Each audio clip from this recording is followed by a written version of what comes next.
Bonjour, je suis Marie Roussel, je suis art thérapeute. Alors l'art-thérapie, il y a plusieurs formes d'art-thérapie. Ça peut être par les arts plastiques, ça peut être par le théâtre, l'écriture, la danse, la voix. Et en fait, chaque art thérapeute a sa spécificité en fonction de sa pratique artistique. Donc moi-même étant peintre, j'accompagne avec ma pratique artistique qui sont les arts plastiques. Donc les arts plastiques, il y a la peinture, le dessin, le modelage, le collage. Alors moi, je rajoute aussi dans ma pratique l'écriture. Et évidemment, tout ce que je vais proposer ne demande aucun talent artistique ni savoir-faire. La peinture, c'est souvent de la gouache parce que c'est une peinture qui sèche pas trop rapidement, qui peut être à la fois épaisse et en même temps transparente. Tout ça, c'est des détails qui sont très importants parce que, par exemple, si on nous demande en tant qu'art thérapeute d'avoir une pratique artistique, c'est pour pouvoir toujours réagir lors d'un atelier. Un exemple concret, si une personne a besoin de mettre énormément de matière, ça la rassure, de mettre beaucoup de peinture, il va falloir à un moment changer le processus pour pas qu'elle s'enferme dans un mouvement intérieur qui peut être angoissant. Donc, il faut être à même de proposer tout de suite autre chose. Donc là, par exemple, je proposerais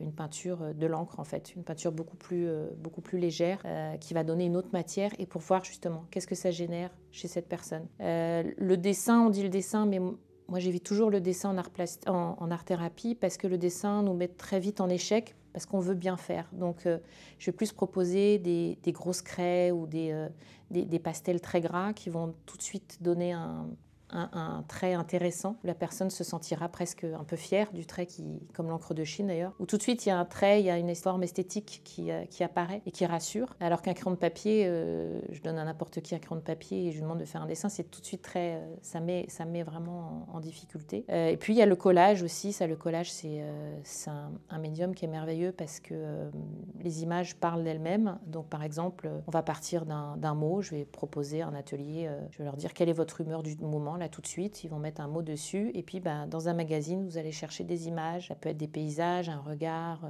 un sourire, un objet qui vont illustrer l'émotion que vous venez de décrire. Et puis à partir de plein d'images que ces personnes auront choisies, elles vont les découper et faire un mandala par exemple, avec toutes ces images et puis ensuite ajouter un titre. Donc voilà, à chaque fois on va un petit peu plus loin dans le processus pour que la personne aille encore un peu plus loin dans ses émotions et puisse mettre des mots dessus. Il y a donc d'autres formes d'art-thérapie que moi je ne pratique pas puisque je suis peintre à la base, mais il y a aussi le théâtre. Là je pense grâce à certains jeux de rôle, etc., la personne va pouvoir vivre des émotions autrement qu'avec la peinture. Et puis il y a la musicothérapie à partir des sons. Donc là on est beaucoup plus dans des thérapies qui touche au corps, même si en art plastique il y a un peu ça, mais c'est vrai que c'est moins présent. En revanche, que je trouve intéressant dans les arts plastiques, c'est qu'on garde une trace de ce qu'on a fait, on repart avec quelque chose et qui reste.